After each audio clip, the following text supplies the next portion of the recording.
Alors, Excellence, quel bilan pouvez-vous faire en termes de reconquête du territoire national? En termes de reconquête, aujourd'hui, nous pouvons dire que l'initiative est nôtre. Ça, c'est le volet le plus important. Pendant plusieurs années, depuis le début de cette guerre, nous avons été attentistes et l'ennemi qui donnait le rythme de la manœuvre. Et le changement, donc, cette bascule, le fait qu'on ait repris l'initiative de la manœuvre, c'est très important. Et pour pouvoir prendre l'initiative de la manœuvre, il a fallu donc beaucoup d'efforts en termes de recrutement, d'équipement, mais surtout de formation. Parce qu'une chose aussi est très importante. Aujourd'hui, personne ne connaît notre armée, si je peux le dire, à l'international. Personne ne maîtrise notre armée. Nous avons quitté ce carcan de se faire former par les autres, se faire dicter le programme par les autres, la tactique par les autres. Aujourd'hui, tout est endogène.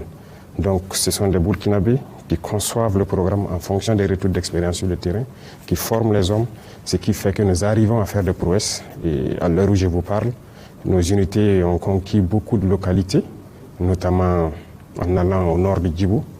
Ces localités qui ont été perdues depuis peut-être bientôt 10 ans, telles que Baraboulé, et bien au-delà jusqu'à Pétékoli. Nos unités ont reconquis au bout d'après de bataille, mais ils y sont. Ils sont installés. À l'est également, nous avons progressé en allant vers la frontière béninoise, notamment les villes carrefour telles que Nadiago et autres ont été reconquises et sont sous contrôle. Et nous progressons donc ainsi de victoire en victoire. On peut dire quelque part, Monsieur le Président, donc il y a une montée en puissance de l'armée, il y a beaucoup de moyens acquis, de la formation qui est faite, et pourtant on constate quand même qu'il y a beaucoup de tueries encore et il y a le nombre de PDI, les personnes déplacées internes, en tout cas va croissant. Qu'est-ce qui explique cet état de fait? Le nombre de PDI plutôt va décroissant. Là, les chiffres sont assez clairs.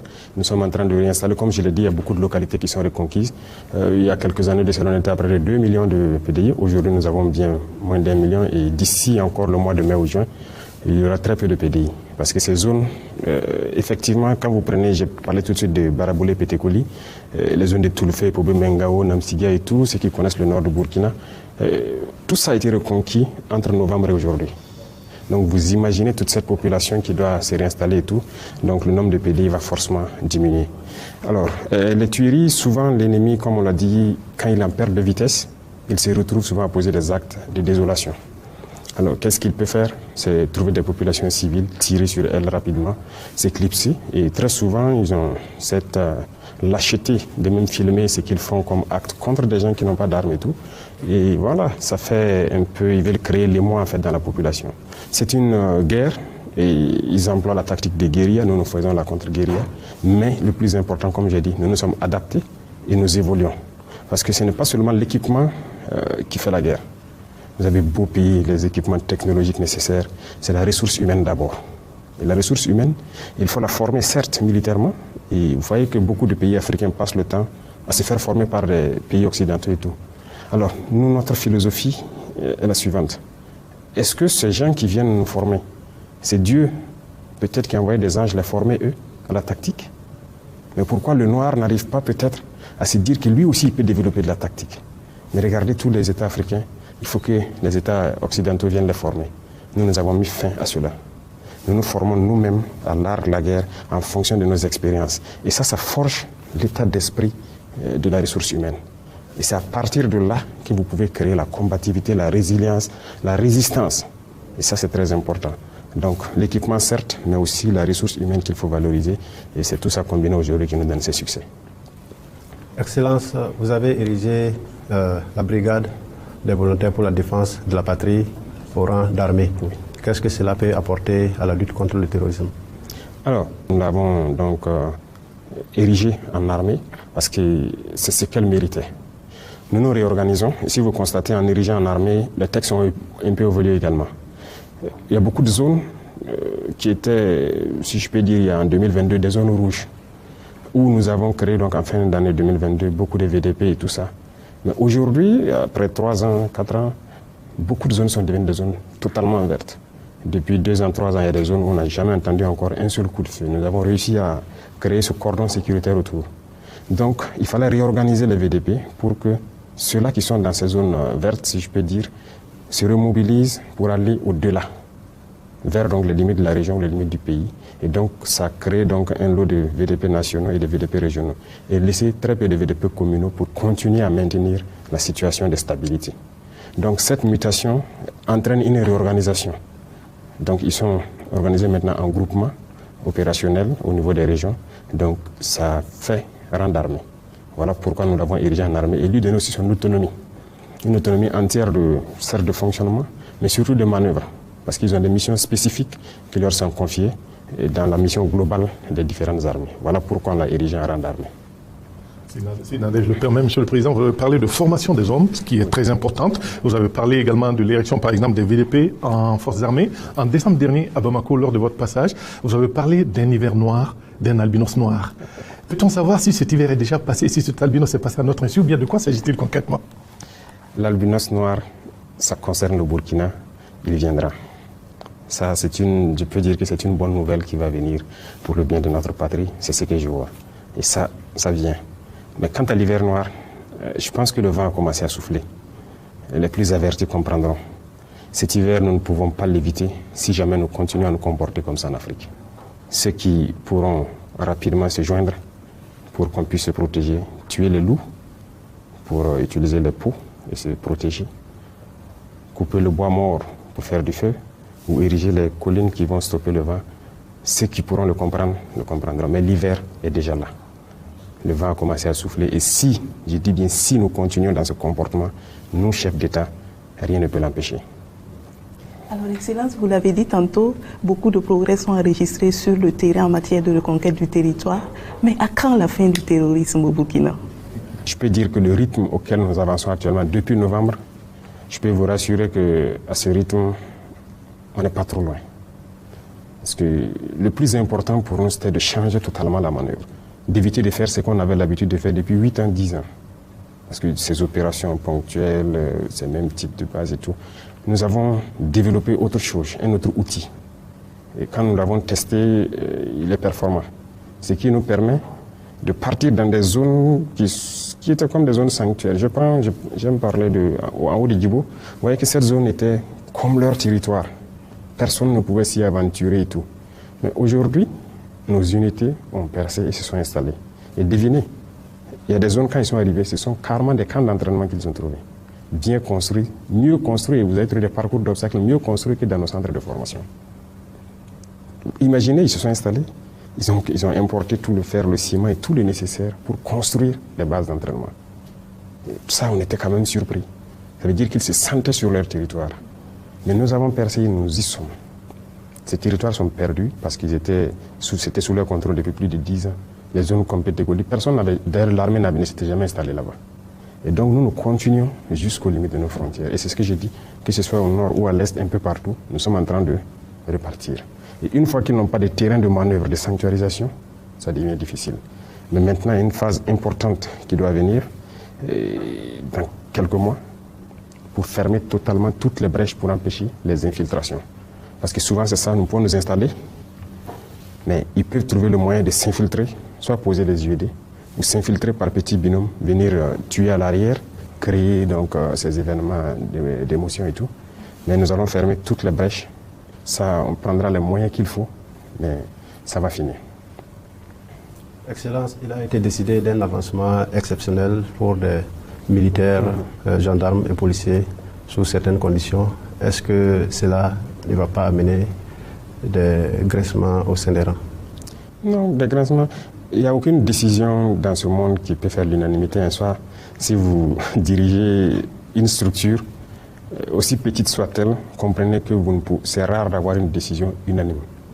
Donc ça, c'est sûr que des gens peuvent être frustrés ou quoi. Deuxième chose, les êtres humains sont ce qu'ils sont. Tout le monde ne voit jamais dans la même direction. Parce que nous n'avons pas la même capacité de comprendre les choses, même capacité d'analyser et tout, ça fait partie. Mais une chose est sûre, nous sommes en guerre. S'il y a des gens qui se distinguent par leur capacité à aller au-delà de leur mission, il va de soi qu'on les récompense. Il n'y avait pas ça dans l'armée, nous avons modifié les statuts et tout, et nous avons introduit cela. Et donc, nous demandons aux différents commandants d'unité qui sont sur le terrain avec leurs hommes. Il y a des hommes qui posent des actes de bravoure, des actes exceptionnels qui vont au-delà de leur mission. Et de motiver ça par des rapports. Et donc, la hiérarchie a une commission qui siège, qui regarde et qui décide maintenant de quels sont ceux-là. Par exemple, on prend un soldat qui, au cours d'un combat, son travail, ce n'est pas de diriger un groupe ou quelque chose. Parce que c'est le sergent qui peut avoir un groupe de combat qui le dirige et tout.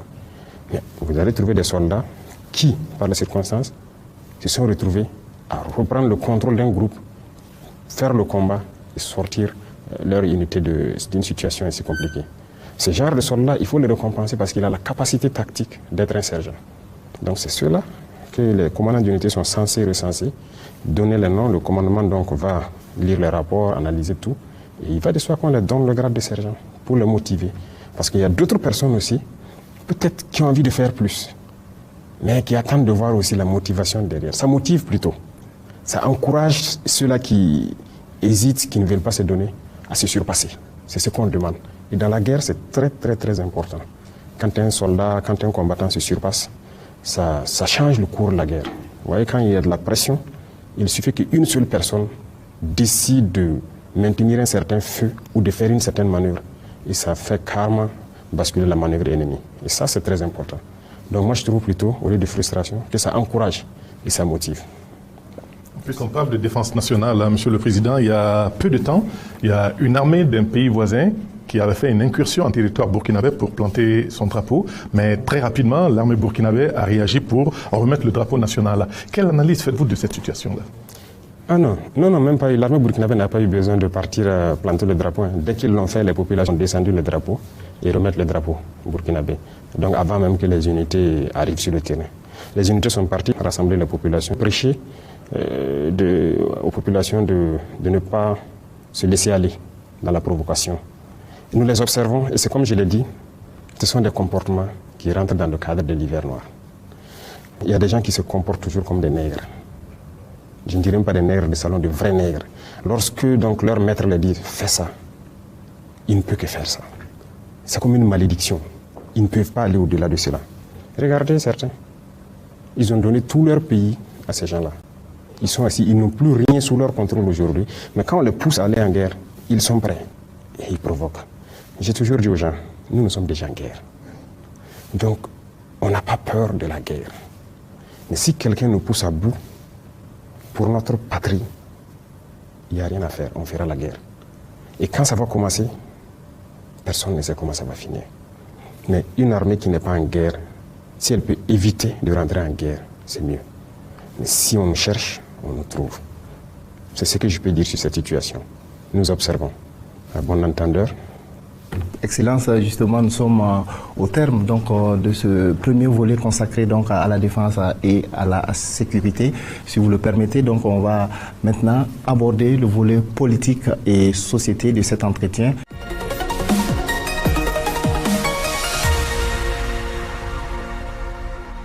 On commence avec vous, M. Sanoro, pour entamer ce volet. Monsieur le Président, ça fait 1 an que la révolution progressiste patriotique est en marche.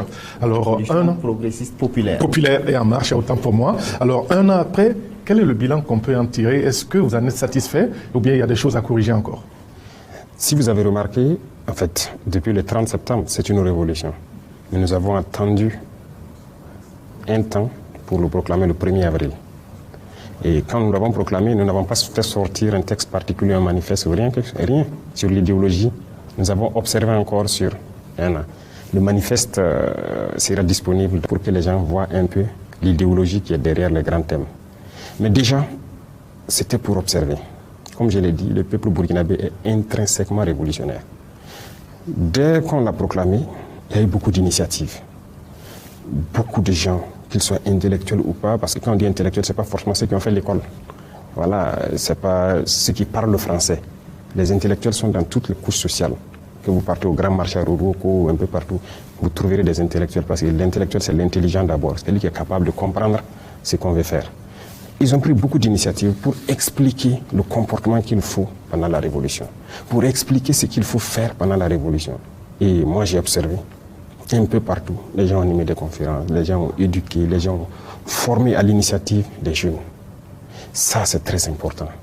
Et c'est ce que je voulais voir. Et à partir maintenant de ce manifeste, et vous voyez qu'on est en train de mettre aussi en place petit à petit, on avait créé l'Institut des peuples noirs, mais ce n'était pas monté en puissance. Et tous vont participer à la formation de l'élite révolutionnaire burkinabé. Et l'élite révolutionnaire qu'on veut vraiment former, ceux qu'on veut toucher, ce sont les plus jeunes.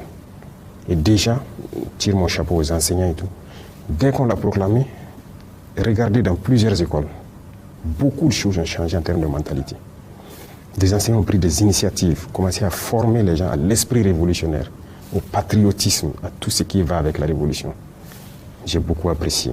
Les enseignants ont pris l'initiative depuis l'école, avant même qu'on dise aux gens de transformer les écoles petit à petit à la production. Refaire des jardins scolaires, permettre aux enfants de produire.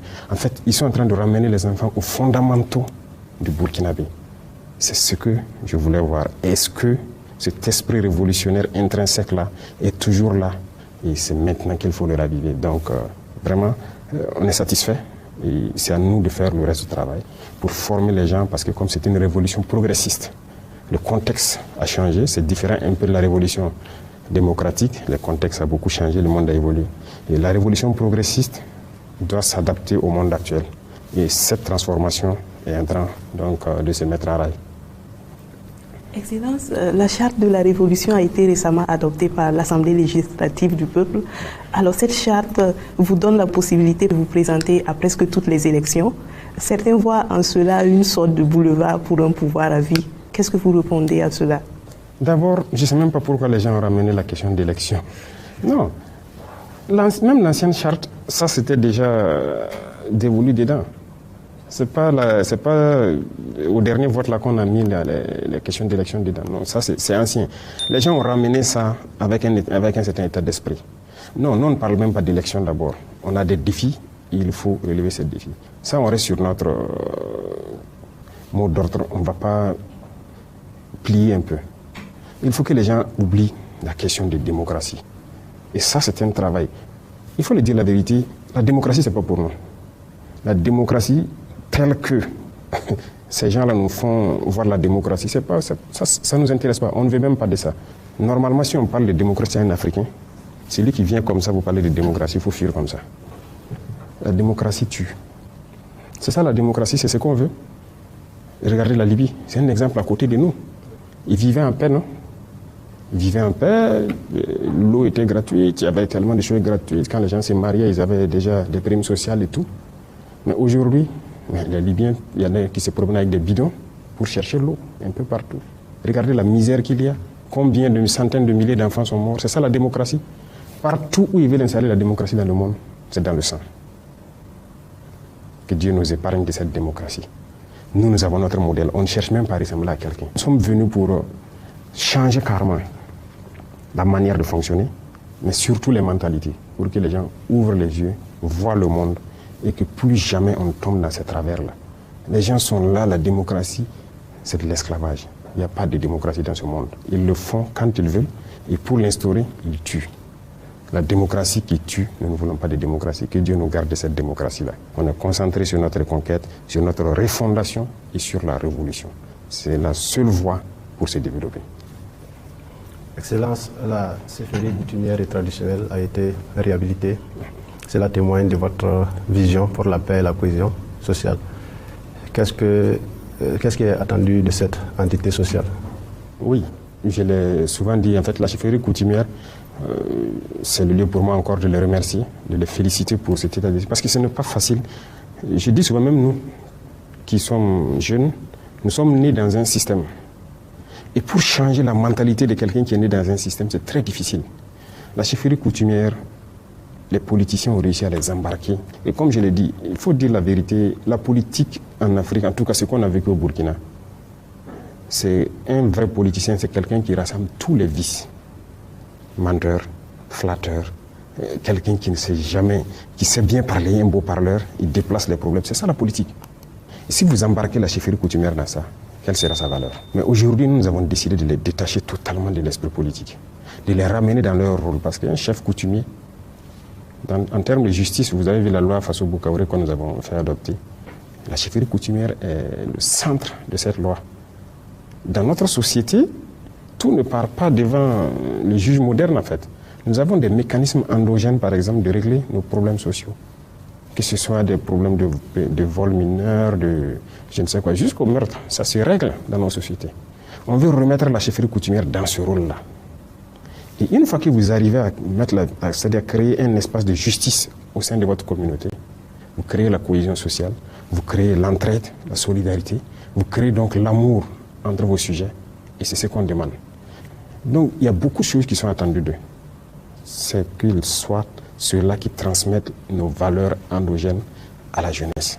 Et montrer à nos jeunes comment est-ce que le Burkinabé d'antan faisait. Jusqu'aujourd'hui, Dieu merci, nous avons pu conserver dans presque toutes les communautés une architecture ancienne de comment nos sociétés fonctionnaient. Et donc, c'est au chef coutumier de refaire, ressurgir cette architecture-là, de l'implémenter et d'aider le modernisme à faire la liaison. Donc c'est un rôle très complexe qu'on est en train de leur confier, mais je suis confiant avec donc l'état d'esprit qui s'est développé autour déjà des discussions sur cette loi qu'ils pourront réussir la mission. Donc vous confiez un rôle complexe à la chefferie traditionnelle et pendant ce temps, il y a une loi qui a été adoptée également sur les libertés religieuses en tant que telle. Et je crois que cette loi a fait quand même pas mal de grincements dedans. Et souvent, il y a des incompréhensions autour. Ah bon? Mais une loi qui n'est même pas débattue à l'Assemblée, qui grince les dents, est-ce que les gens ont lu quand il y a une loi? Est-ce que ceux qui parlent de la loi ont lu la loi d'abord? Est-ce qu'ils ont compris la loi? L'Assemblée va convoquer bientôt les fêtières religieuses pour discuter de la loi. Et donc, les fêtières, ce sont les représentants, ce sont les responsables des différentes religions. Ça n'a pas encore été fait. Sinon, ce n'est pas encore débattu, donc beaucoup de gens ne connaissent même pas le contenu de la loi. Mais comme je l'ai dit, il y a toujours des gens faciles à manipuler, d'esprit faible, qui ne cherchent pas trop loin, qui sont beaucoup ignorants. Il faut savoir que les propositions n'émanent pas même du gouvernement forcément, parce qu'il y a eu des concertations avant, avec beaucoup de communautés. C'est une loi ça fait plus d'1 an de concertation avec les communautés. Et donc, il y a un certain nombre de réformes à l'intérieur, mais surtout d'organisation. Et je pense que c'est une loi qui protège plus les religieux. En ce sens que, vous voyez, imaginez n'importe qui se lève aujourd'hui, il s'autoproclame un leader, il prêche comme il veut, ce qu'il veut, il peut développer tout seul une idéologie et il n'est sous contrôle de personne. Cette loi permet d'organiser. Quand vous prenez au niveau donc des catholiques, il y a une fêtière, au niveau des coutumiers, il y a des fêtières, au niveau des musulmans, il y a des fêtières. Et c'est cette fêtière qui doit normalement organiser la vie dans la communauté. Quelqu'un, par exemple, ne peut pas s'élever, se donner des titres et se mettre à prêcher ce qu'il veut. Si, par exemple, vous devrez être un imam ou bien être un leader religieux qui doit prêcher ou quelque chose, dans la loi, il est prévu que votre fêtière qui doit vous délivrer un papier qui authentifie que vous avez la capacité de pouvoir exercer ce que vous voulez exercer. Mais ça donne du poids aux leaders religieux, au lieu que ce soit le désordre qui est installé là. Quelqu'un se lève, il construit sa mosquée, il fait ce qu'il veut. Il construit son temple ou son église là-bas, il fait ce qu'il veut. Donc c'est ce qu'on a essayé de réguler quelque part. En gros, c'est donner du poids aux fêtières, les permettre d'organiser chacun dans sa lignée comment la religion doit se passer.